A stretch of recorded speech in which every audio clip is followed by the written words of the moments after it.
Hi.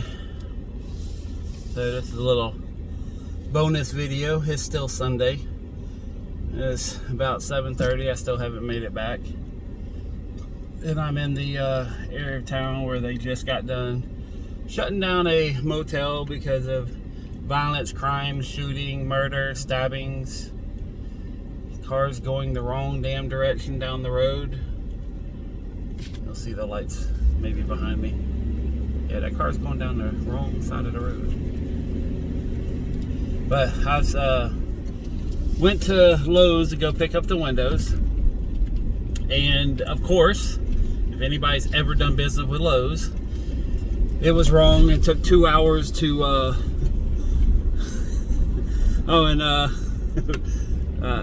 I'm just gonna say, Susan, yeah, Lowe's is still screwed up. As bad as ever, God almighty. But anyways, I went there. For those of y'all who don't know, Susan's someone who worked with me. She occasionally watches videos, but she used to work with me a long time ago, and she knows. But yeah. And as bad as Lowe's is, they're still better than Home Depot. But anyways, I go there, and they didn't have the windows ready. They didn't have any employees to help get the windows to the front of the store. They printed out the paperwork before I even looked at the windows. So I looked at the windows, I was like, well, they're wrong. Like, what do you mean they're wrong? I was like, well, you see how that's a flange, or that's a fin? That was a flange. I cannot install it into the house. So anyways, they gotta go and instead of just reordering the window, because they printed the paperwork, they had to refund the customer all their money. And now we have to go back into the store and reorder the entire window when they could have just hit a button and say, hey, this is wrong, reorder it. But because the person in the front decided to print the windows before the stuff was even brought up front, you didn't know if it was damaged or what. You know, and that's a dumb way to do business, Lowe's. So anyways, I ended up getting the windows, well, at least all of them except for the one that's wrong, delivering them to his house. And he's, you know, he doesn't really know what happens as far as windows. Basically, he doesn't even want to go out and shop around. He's like, just go do it. You know, and I'm giving him a hell of a price. But, I mean, I'm doing it less for him than I've done other people. But he's a good guy, and I've always, you know, he's basically my record driver. Well, not just me, but he works for everybody. But he's the one guy that I always use. Because he's just a nice guy. He's, you know, doing what he got to do to be right in a, you know, he doesn't live in a bad neighborhood, but it's definitely not a upscale neighborhood. You know, it's like where he's at is pretty good, but everything around him is fucked up, or excuse me, messed up. I'm trying not to cuss on the channel. So if and when I do become monetized, I don't get demonetized. I probably will anyways, but that's beside the point.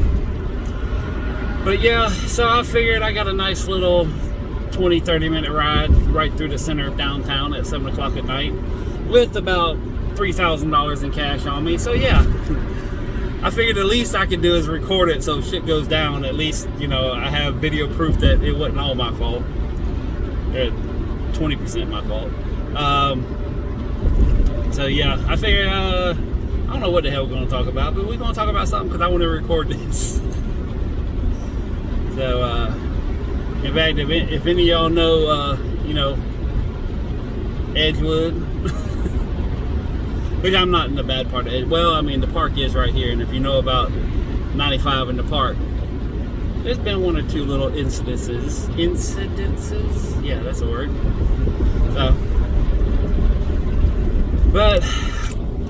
So today I sold a bunch of stuff.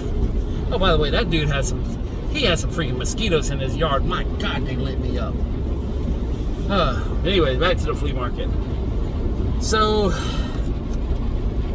I got talking with this one girl, and I met some really interesting women this weekend. Like, I don't think, you know, I'm not saying there's no, like, I find them attractive, but I probably know they don't find me attractive. But, you know, that's here and there. But this one girl, she's trying to start up a non-profit, and I guess she has people donating stuff to her, and then she's trying to sell it. Whatever money she makes, I guess over and above the rent, she puts toward a charity to help people. So I might try to help her out, just sit down with her and kind of find out exactly what she's doing. I don't know if she's actually a legal, charity or nonprofit, or if she even has her business 100%. So, but like, I give charity, but I'm not a charity. Like, I try to help people out, but I don't do it for money or any kind of gain. I just do it to help people out. Like, I don't, if somebody wants to, buy me dinner while we talk, or, somebody wants to throw me a tip afterwards, after they found success, I don't mind that. But, when someone's struggling and trying to, start off, why would anybody in their right mind saying, okay, here's someone that's just trying. That's all they're doing is trying.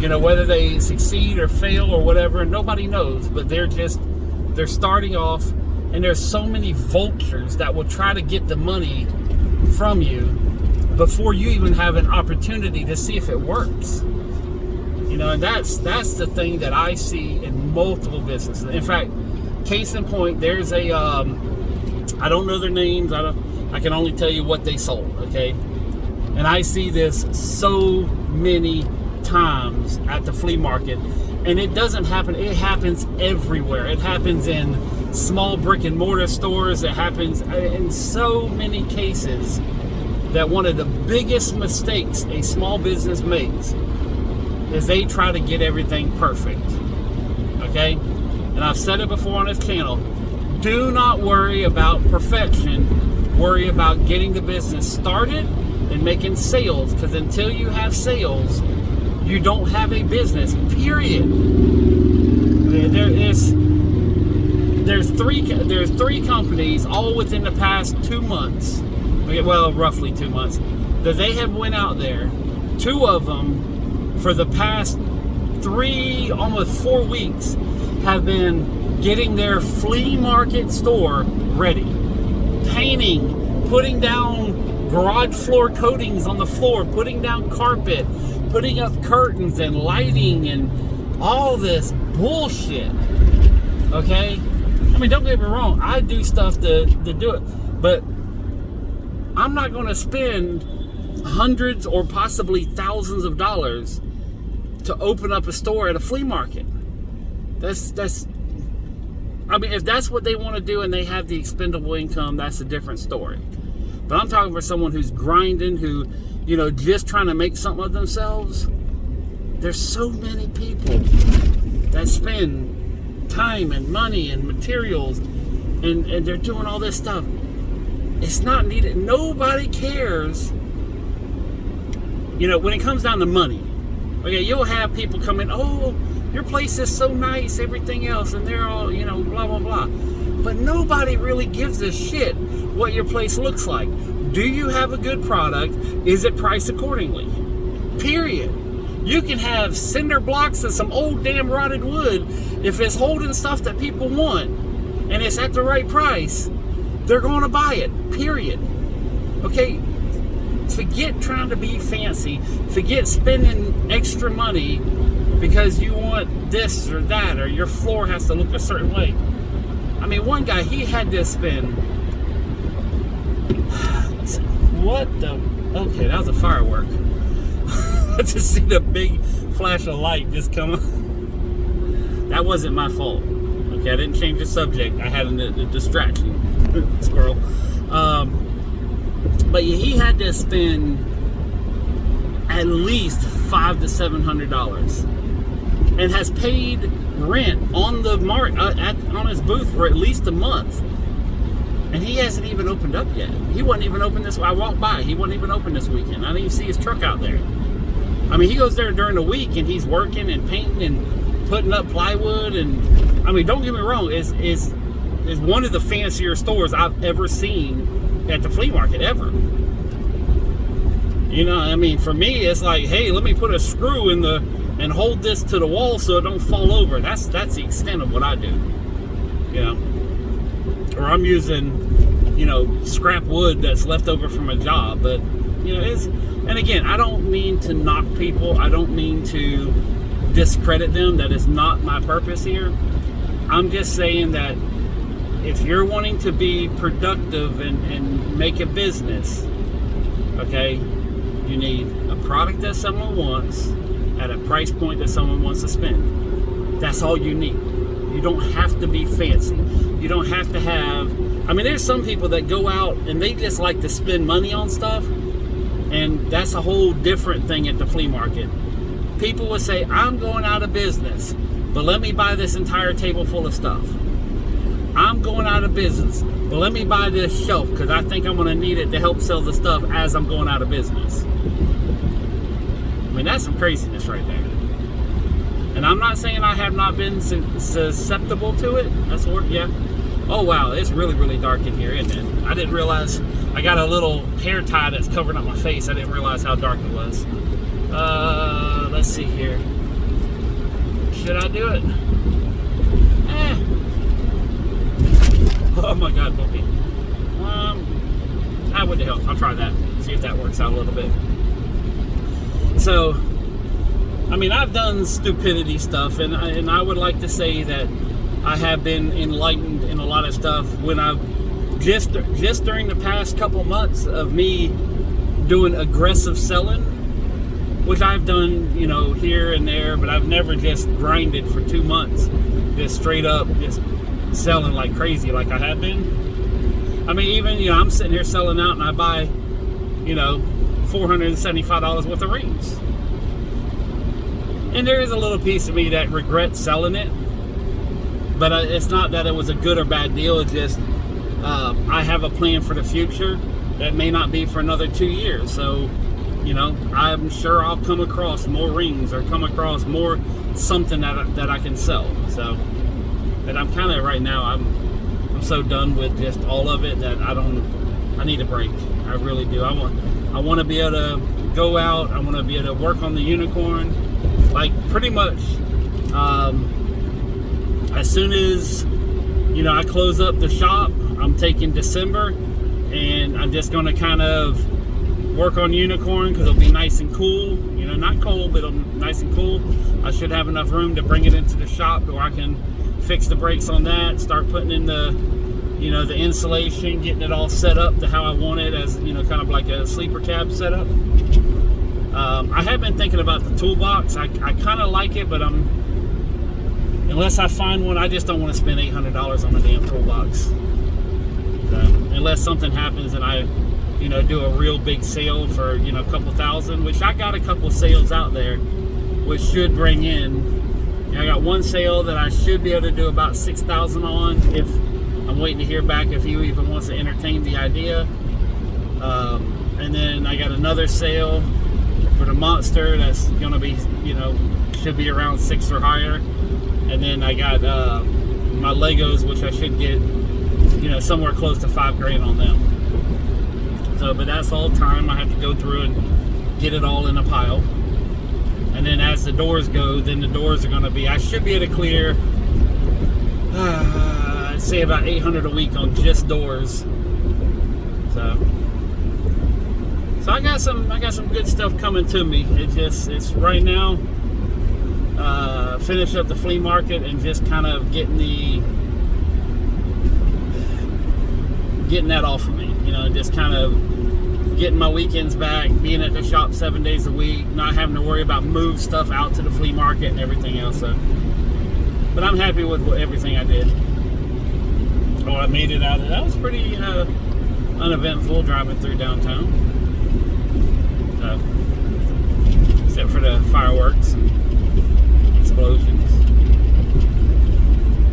Oh, whenever I went to Lowe's, it was so, I haven't been to Lowe's in probably like 3 months, maybe a little bit more. Well, I take that back. I went in there once. I grabbed it, you know, I forgot what, I grabbed a drill bit and left. I mean, I just walked in and grabbed a deal, but I mean, I actually stopped and walked around. And it's just weird to look at stuff and not want anything. Like normally most people go into Lowe's and they're like, oh, I want this, I want that. I'm looking there like there's nothing in here for me anymore. Yeah, because I don't plan on working after this. Once I finish these last couple of jobs, as of right now in this part of my life, I have no interest in going to someone's house and doing any kind of work. You know, I think that part of my life is over. In fact, last night I had a very interesting conversation with myself. And yes, I do have conversations with myself.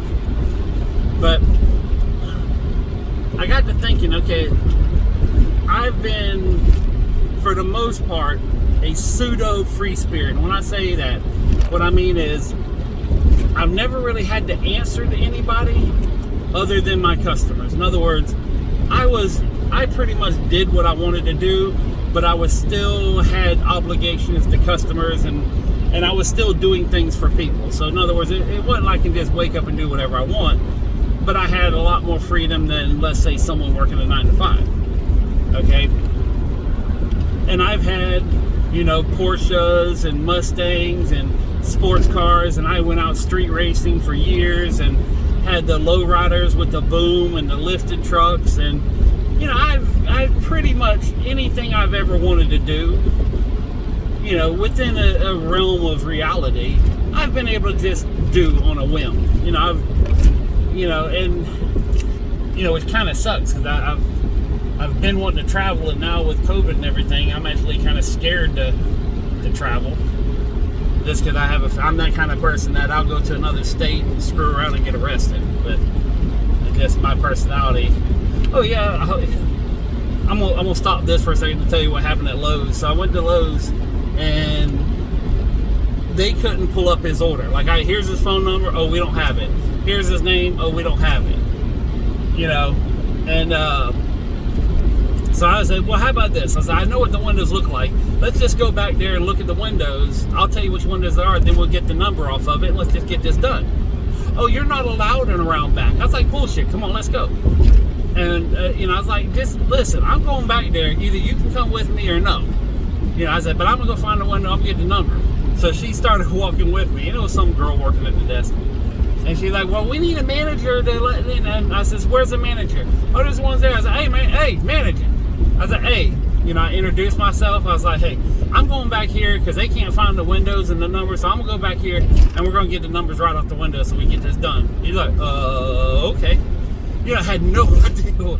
But that's kind of who I am. I just go out and do the stuff that needs to be done. And it's not always what I want to do, but, you know, I just don't take no for an answer lightly. You know what I'm saying? I'm not saying I won't accept a no, but, you know, I'm going to do what I want to do. And you can either like me or hate me for it, but I'm just going to do what I want to do, period. So anyways, I done got off track and I don't even remember what I was, but, you know, last night's conversation. So, and I got to thinking, I was like, well, you know, I've had all this stuff. I've had this free will that's been allotted to me. You know, I've had somewhat of a very, I'm not going to say easy, but I've had a very comfortable life. You know, I've had a lot of shit go down in my life. Good stuff, bad stuff. I've had thousands and thousands of dollars, and I was in a hole for like 3 months. 10 grand in the hole, and I mean, I was thinking some really screwed up stuff during that time period. So, but now that I'm right here on the precipice of a cliff to where, you know, I can just jump off and go any which way I want to go. You know, left, right, up, down, I can just go wherever I want to go. But I don't know where I'm going. That's the thing. I really honestly don't know what I'm going to do. I mean, I have some general ideas like, okay, I'm going to get in a van and go travel, and the remnants of the stuff that I have, I'm going to sell at flea markets and just meet new people. But I don't know what my career is going to be in 2-3 years. I have no idea. I don't know if I want to sell clothing online. I don't know if I want to stay in the flea market or start up an eBay store, or, you know, do I want to do a Twitch page and play video?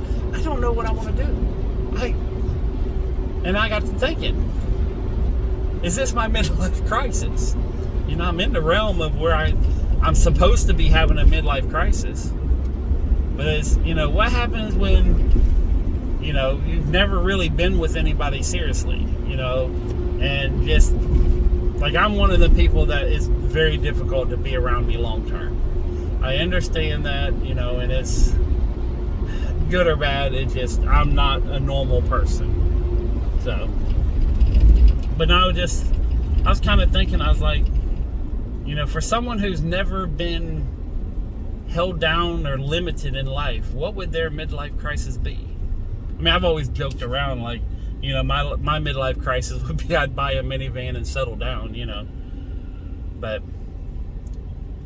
I was thinking, I was like, is this, you know, me just, you know, because I mean, I've heard it's been pretty severe on certain people that, you know, they go through and, you know, start screwing around and, you know, buying a sports car and all that kind of stuff. Which I don't really know what it's supposed to feel like. I've never even looked it up. But me, you know, and I'm not really throwing it away, but I mean, I've had a very successful career for 22 years. You know, I've had, you know, I make decent money. I've never really, you know, unless something happens or I get screwed over by a customer, I've never really, you know, had major money. In fact, my biggest money problem is, hey, I got money, let me go out and buy something stupid. Oh wait, now I need money again. You know, that's been my biggest issue I've had in life, is I'll go and just spend money and then realize, hey, maybe I shouldn't have bought, you know, 9 storage units in one day, and then have to spend another $1,000 to get everything packed away and figure out where the hell I'm gonna put it, or, you know. So yeah, I had some screwed up things that I've done. But no, and this video probably isn't for, this is just me rambling and thinking out loud. So, but I'm back on my side of town. I'm gonna shut it down for now. Go drop off the trailer and then figure out what I'm gonna do tonight. I got that one phone call to make, so tomorrow, and just see about some chicken dinner. But anyways, peace, love, money. Thank you for listening to me ramble. Have a wonderful week.